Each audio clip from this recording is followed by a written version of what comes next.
First, add some water to your maltitol or isomalt and melt it. I just use the microwave, but it's probably better to do this on the stove because you have more control. Then add in your coconut milk. You could add cream, but I like the extra coconut flavor from adding coconut milk.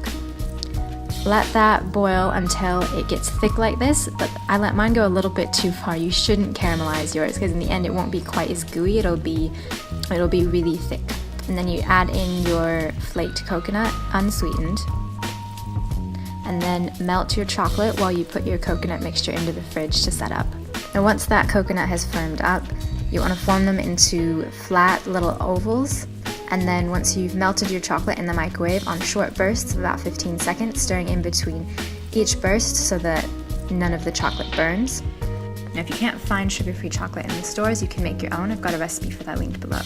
You're going to dip just the bottom end of each little coconut oval into the chocolate. Now once that's set up, you're going to move them to a cooling rack like this and make sure you have plastic wrap underneath to catch any drips of chocolate. Now what you want to do next is ignore the fact that these are already covered in chocolate. That was me being brain dead for a bit. You want to first put your 2 little almonds on top and then do this step where you drizzle your melted chocolate over the top. Really gently spread it out so that it covers all the edges. And make sure you check the sides to make sure there's no little spots that are missing chocolate.